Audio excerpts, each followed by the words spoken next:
Coming to you from the Deep South, this is the Blue Collar Leadership Podcast. High-impact leadership is not reserved for leaders, and it has nothing to do with your position, title, or rank. However, it does have everything to do with your character. It's time to climb to the next level and beyond, personally and professionally. Now, let's start making it happen with your host, Mac Story. Hello and welcome to the Blue Collar Leadership Podcast. And thanks for listening. Today you're listening to one of 15 episodes that I recorded with my wife, Rhea Story. So you'll be hearing both of us speak together. And we're speaking to you about a book that we actually wrote together called Change Happens, Leading Yourself and Others Through Change. And it's based on a lot of principles that we learned along the way. And we'll share some personal stories, some things that are not in the book. But as you listen to this, if you enjoy listening to Rhea, and I'm pretty sure you will, make sure you check out her podcast, which you can find on your favorite app by searching for her name, Rhea, R-I-A, Story, S-T-O-R-Y. And also, she's all over LinkedIn. She puts out a lot of content. She's got a lot of books on leadership development and personal growth. So be sure to check out Rhea. I hope you enjoyed today's episode. Well, hello, everyone. We are back with part 4 of 15 in our podcast series on our book, Change Happens, Leading Yourself and Others Through Change. So today's podcast episode is all about resisting change and how do we respond to that? How do we deal with that when other people are resisting change? And, what's interesting is that we can recognize the fact that other people are resisting change, and we can easily recognize the effects that it has in other people's lives. But when it comes to our own, sometimes we don't even realize that it's us ourselves who are being resistant to change. And it's much more difficult to see the impact that resisting change and the consequences of resisting change when it comes to our own lives. So, Matt, last podcast episode, you wrapped up with just kind of a cliffhanger and talked about you were going to share a story of someone who was resistant to change. So I've got to ask you to just jump in and share that story because I know everyone wants to hear it. All right. So it wraps up pretty much this whole book in one story, but it definitely wraps up Nothing Fails Like Success. The impact of change is covered in this story. And last time we talked about 2 ways to deal with change, being proactive or reactive. And then today we're talking about resisting change. So this story definitely wraps up these first 4 sections. So today we're on part 4 of 15 in this series, Resisting Change. So I want to tell you a story. Not going to share the gentleman's name. Doesn't matter about his name. But I was doing lean consulting. This was in 2009, so it's been a while back. I won't ever forget this guy. But I walked into this plant. For the very first time I walked in, and I was touring the plant with the plant manager. We were going to look around the plant, manufacturing plant, and figure out where was a good area to go do a pilot project. First time they had ever done any lean manufacturing, any intentional, methodical process improvement. They'd never really done anything like that. They just kind of got better by accident, whatever that was. And so we were touring around, and I saw this area, had a man standing on a steel platform about 6-8 inches tall. The purpose of the platform was to get him up near the machine for ergonomics, keep from bending his back so much and having to stretch and reach. So he was standing on that machine working. There were parts everywhere hanging on racks, and equipment was spread out all over the place. They had racks on across the aisle and racks all in the department, racks everywhere full of parts. And I asked questions about that, and I said, that'll be a good one. I mean, there was so much inventory. And if you understand about lean manufacturing, usually when you see a lot of inventory, that's a pretty good indicator. There's a lot of waste in that process, a lot of opportunities. So I said, let's do that. And the plant manager said, what's going to change if we do it here? I said, all these racks will go away. All the inventory will go away. The space will be reduced to about 25% of what it is today. And that guy over there, the platform he's standing on, is probably going to be gone. A lot of things are going to change. I said, but do me a favor, don't tell anybody. I'm sharing with you because you asked me what might change. And I've done this thousands of times, and I got a good idea what's going to happen. But I'm going to make it their idea. It's not going to be my idea. I said, so don't tell them about it. And then I was scheduled, and he said he wouldn't tell. So I was scheduled to be back in about a month or so. So I come back, show up on Monday. All I had told him was give me a team of 6 to 10 people, which he had done. I said, make sure that guy on that platform is one of the guys. And he was in there. He was on the team, and then mix up everyone else. It didn't matter who it was. And so I walk in on Monday morning. I didn't know any of these folks. They didn't know me. Most of them kind of knew each other, but some of them didn't know each other really at all. Most of these companies are pretty big. So a lot of people work in the same place without really knowing each other.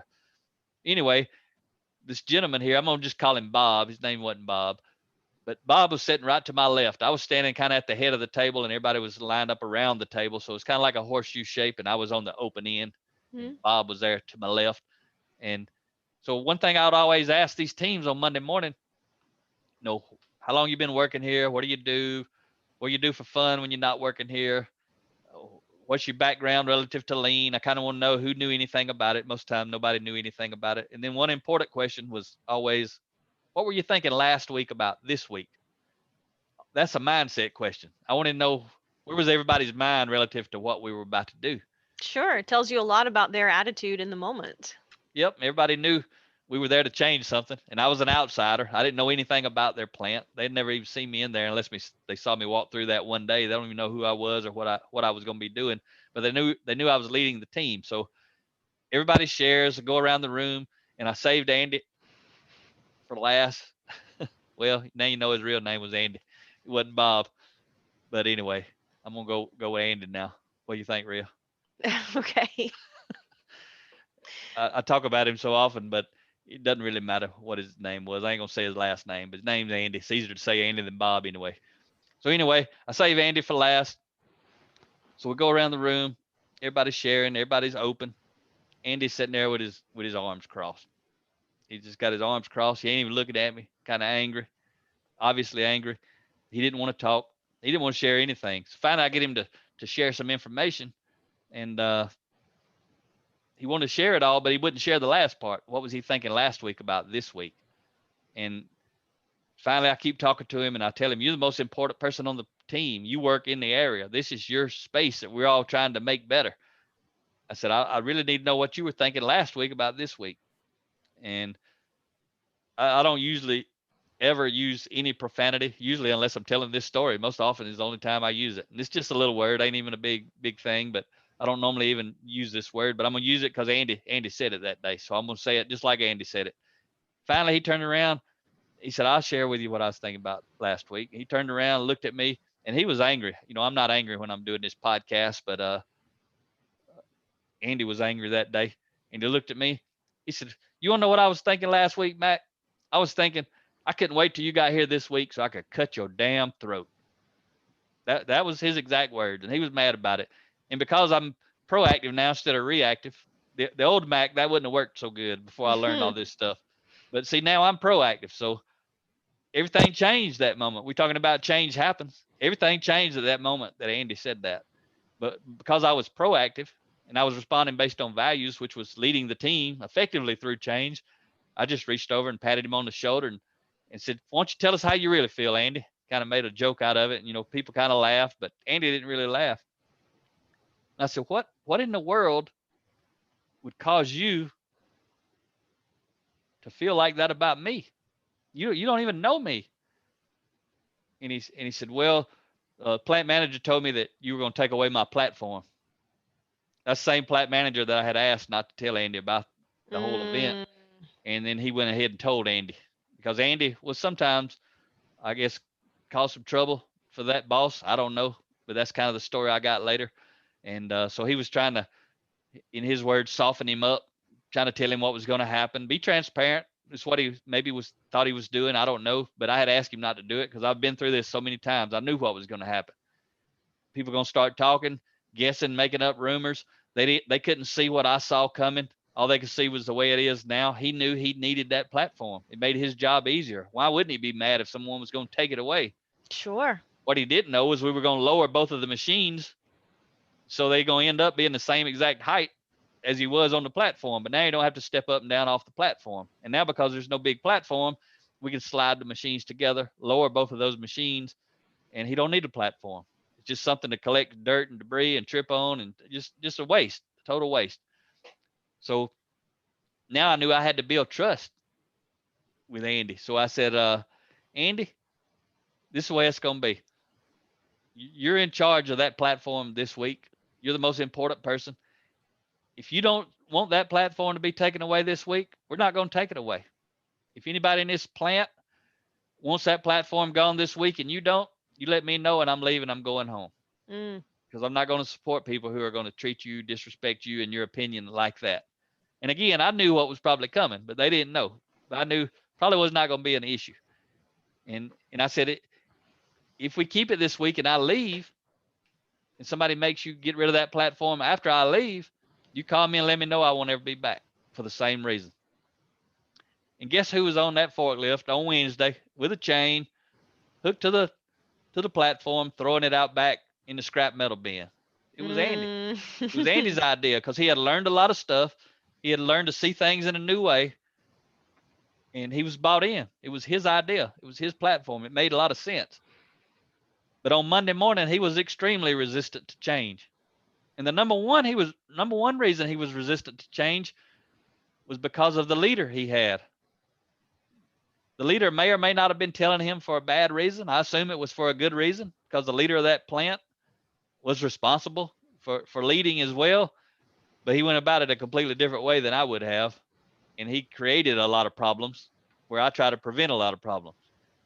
But I have Mm, a much higher level degree, even at that time, understanding of high impact leadership. The other guy was just managing the people. I was trying to lead the people. And ultimately, I was responsible. yeah. Yeah, we manage things in processes and we should. They need to be managed, but things in processes don't have feelings and thoughts and emotions. And when we try to manage people as if they were the chair sitting in the corner of the room without consideration of those feelings and emotions, that's where we find we get in a lot of trouble from a leadership perspective. You know, resistance to change, it's varied from person to person and even from situation to situation. Has that been your experience where you see that one person might not resist change in one environment, but then they get in a different environment and then suddenly they're very resistant to change? Yeah, because their values change. I've had people on these teams in plants where I go to multiple plants, over time and work with a lot of sometimes the same people. A lot of times there's new people, but sometimes there's the same people. What I found is it's easier for people to lead change in someone else's area than their own. Absolutely. From my perspective and my experience, I think that the one of the reasons we resist change, maybe the main reason we resist change, is fear of the unknown, right? And so it's much easier to deal with change and be positive and proactive about it if somebody else is going to have to deal with the unknown, if it's not going to affect us as personally. And I think that the more personal or the more impact the change has on us personally, the more resistance we naturally want to throw up, right? We just want to put those fences up and protect ourselves because, change can be scary. I mean, obviously there can be some positives that come out of change, but it can be scary when we think about we don't know how the change is going to impact us, or what if we don't like it as much, or what if we can't go back to the way it was if we don't like it. And that fear of the unknown is what drives a lot of resistance to change, because some people will choose to resist change and stay with a known situation even if it's not the best choice, rather than go through the unknown. I'm sure everyone's heard the old saying, "A bird in the hand is worth two in the bush," right? And it's kind of that mindset of saying, "Oh, stick with what you got; it's working," versus maybe you could double your opportunity if you're willing to take a chance, or to deal with some changes. And as leaders, I think that that's where we become stagnant, right? The moment we are willing to settle for status quo is the moment we stop growing the organization, we stop growing the team, we stop growing as leaders. Absolutely. So it kind of sounds like you were talking about those three reasons people resist change. Yeah, talk about those three reasons some of us resist change. And you kind of were touching on the first one. That's why I wasn't sure if you were talking about that one yet or not. But it's not it's not comfortable. That's the number one reason I think people resist change. It's not comfortable to change for most people, especially Yeah. reactive people. And it's kind of like it's more comfortable for me to come in and change your office than it is for me to change my office. And that's what I was talking about a moment ago. and especially for you to come in and change my office, right? I can come change your office. It doesn't matter to me, but it matters to you. And I can change my office easier than I can let you change it because I kind of know what I'm looking for. But if you just come in and start changing things, that change is going to be uncomfortable. Now we're probably going to have conflict to deal with there. But Mm. that's one of the biggest changes. I mean, one of the biggest reasons people resist. And so proactive people actually become comfortable being uncomfortable. Yeah, and that's not an easy thing to do. And we do speak to that a little more in depth in the book, because these 3 reasons some of us resist change do come from the book. Number two, number 2 reason some of us resist change is it's not easy, right? Because we have to put energy into the new situation. And you can remember over the course of your career, your lifetime, as you've learned something new. Maybe it was the time your company changed software programs, or maybe email, and you had to learn how the new system worked, and it was stressful to learn how to do that, right? Anytime we're learning something new, it's a little bit stressful. It might be a great thing, but there's some stress in it. It requires more energy and effort than what we've done, because we have to relearn, right? We have to unlearn, and then we have to relearn. And I know for a lot of us, that's a difficult thing. I use the example of when you and I, we sold our house, and back, it's been several years ago, and we were, fully dedicated to growing our what we do now, and getting more into speaking and teaching on leadership and all of that. And one of the sacrifices we made was selling our house and moving to an apartment. And so, there was definitely some change there. But what was interesting is when we got to the apartment, obviously it was a new kitchen. And for about the first 3 or 4 months, the drawer that I wanted to put the silverware in didn't fit. The silverware holder that I had had in the previous house didn't fit in that particular drawer. And so I just kind of moved it to a different drawer until I could get to the store and get a new silverware holder. And it took me a couple of months, right? It wasn't a high priority, but I finally did. I picked up a new silverware holder and brought it home, and finally put the silverware in the new kitchen where I wanted it. And for the rest of the time we lived in that apartment, every time I wanted a fork to go eat my salad, I would go to that old drawer first, even though it wasn't the most logical place for the silverware. It wasn't the best place for the silverware. But that one little change, and this is minor, right? We're talking about moving your forks and knives.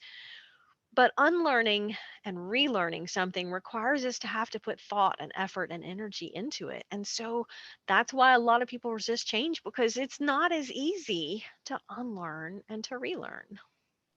Yeah, and the third reason that some of us resist change is it requires risk. Hmm. And we don't mind risking often if the risk is small or low, and we don't mind risking as much when we stand to gain big, but we don't naturally like to take risks if the odds aren't good or we stand to lose a lot. And people don't know. That's again why leadership matters. Leaders can help declare our intention. If I'm a leader, I can declare my intention. What is the intention from this change? I can help people see if there is risk, what it is. Is it low? Is it high? Why should we take it?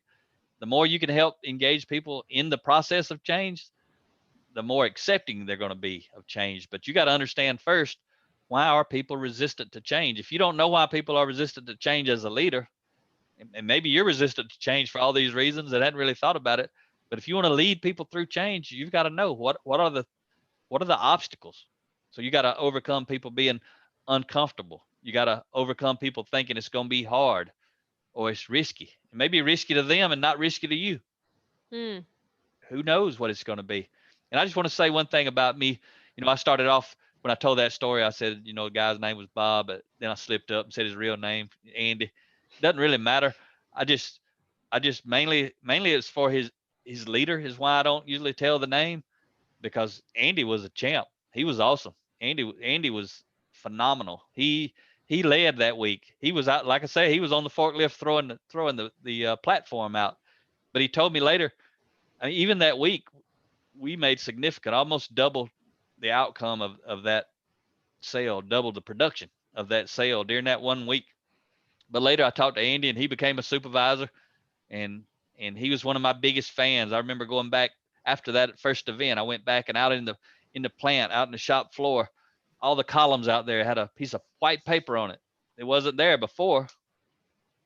So when I went up and looked at it, it was a lesson on trust that I had taught. That first 4 hours I would teach on leadership and personal growth. Back then I was teaching a lesson on trust on that Monday morning. And I said, who put this up? Because I knew whoever put that lesson on trust on all these columns, they were everywhere. Whoever that was on my team. They were buying into what I was selling, and they was trying to help me lead the organization, that specific plan, in a better way. And so I started asking around. It took me a little while, but finally I got the answer, and it was Andy. Andy was my biggest cheerleader out there. And the reason was I had built a lot of trust with Andy. Andy liked my leadership style. And so Andy was never a problem. That's another thing when we're talking about change and people resisting change, because Andy had been under his leaders, the plant manager and supervisor, whoever all of his leaders in the chain of command were. He had been under them the whole week or two before I got there. And he was resisting change like crazy. When I walked in and I brought in a higher level of leadership, once I got him to talk, once I told him how it was going to be, that I was supporting him, his opinion mattered more than anybody's, and he believed me. That was the key. He had to know I was being authentic. I was already being transparent. Was I being honest and authentic? He believed me. He never resisted change for me. That's why this stuff matters so much for leaders, because I've walked into so many plants and met so many people, thousands of Andys out there, where the leader says, this person's going to be a problem. They've always been a problem. They're going to be a problem on this team. Just want to tell you, I just want to warn you, go ahead and get you ready. Hardly ever have those people been a problem. The reason is I led in a different style than their leader had led. I did a lot of the stuff that we talk about in this book or on this podcast. And so I had an advantage, a leadership advantage, that I could overcome that resistance and turn it into positive energy. Yeah, Daniel Burrus said, managers change behavior, leaders change the way you think without you realizing it. And there again, it comes back to a leader is going to help you with that mindset. Most people are resistant to change because they haven't been taught or they haven't learned how to think about and how to leverage change, right? It's not that they're bad people, certainly. It's just that they've never learned how to leverage change, how to embrace it, how to look for the positives. And so their emotions or their fear or their worry can certainly cause them to be reactive, because they have not, it's the saying, we don't know what we don't know. And until we start to learn and grow, it's not going to change. And that comes down to the leader's responsibility of saying, I've got to take responsibility for leading myself through that change. Again, back to the title of the book, leading myself through this change, but I also take on the ownership and responsibility of helping lead others through change. And leaders have to change how they think in order to model that higher level of thinking and a different level of being, so that they can model for their team. Yeah, and that was the missing piece. If I had been the plant manager of that plant, knowing what I know now, and not throwing that leader under the bus, most leaders haven't had any leadership development training whatsoever, especially in blue collar industries. But if I would have known what I know now, and I was the plant manager, I would have been taking people definitely through this book, through a book study, so that I could talk with them, interact with them, talk about all the changes that's going to happen, get rid of a lot of their fears, get rid of the resistance, help them understand what becoming comfortable, being uncomfortable actually means. But he didn't prepare them at all. What I just described is how a leader leads change. Managers just manage. They just tell people what to do. They don't care if they buy in. I mean, I've worked in places where, they tell you if you don't like it, hit the road. Mm-hmm. I mean, I've had leaders stand in the room and they don't understand where I'm coming from and how I'm going to lead. But when they feel resistance, they want to step up and be the hero and flex their authority and try to shut somebody down and tell them, hey, you don't have to be here. If you don't want to be here, you can leave. And that ain't how you build trust and respect with people, talking to them like that. Because when they're being resistant to change, they're not thinking about quitting their job. They may quit their job, but most of the time they're just kind of lightly resistant in the beginning, and they're just trying to keep things the same. Not bad people, not necessarily people who want to quit and leave the company and all that kind of stuff. They just don't want their world to change. And they start telling themselves all these kind of stories about how it's going to be and why it's going to be. And most of them are not true. And so we got to look at, you want somebody to lead change, you want a leader to lead change. You don't want a manager to lead change, because they're not really leading change, they're managing change. You know, leaders, we talked about this before, leaders want to help things go right, so they're proactive. Speaking on our last episode, but managers are just trying to correct the things that are going wrong. So they don't deal with all this proactive stuff. They don't deal with developing mindsets. They're looking for compliance, not commitment. Leaders, when change happens, leaders are looking for committed people. People are committed to helping move the organization forward. Managers, when change happens, managers are just looking for people who will comply, who will make the change. They don't care if they bought in or not. They just want to make the change and do it the way I told you to do it. That's two completely different mindsets. Yeah, and that kind of brings us to, leaders have to understand those who are avoiding and resisting change can be toxic to the team and the organization. And as a leader, you've got to decide how much time and energy are you willing to dedicate to help those who are not on board begin to embrace the change, right? How much time can you give them? How much energy can you give them? And at what point do you decide that it's time for them to move on? And that'll take us to the next chapter in the next podcast episode, where we're talking about change or be changed. Oh, that sounds pretty good, Rhea. Change or be changed. I like that. So that'll be part 5. I'm gonna end this on a quote right here. It's from Sir John Templeton.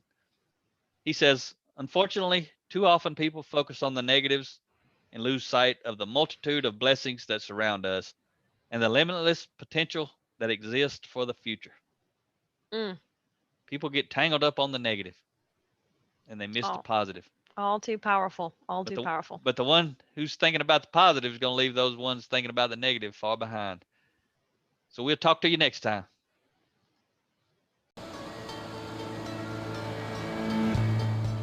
Make it happen, or someone else will. It might as well be you. Are you serious about taking your career and your life to the next level and beyond? Check out Mac Story's Blue Collar Leadership series books and others, now available on audio, along with paperback and ebooks at Amazon, iTunes, and Audible. Please visit bluecollarleadership.com to learn about Mac's books, programs, special offers, certifications, and more. Thank you for listening to the Blue Collar Leadership Podcast.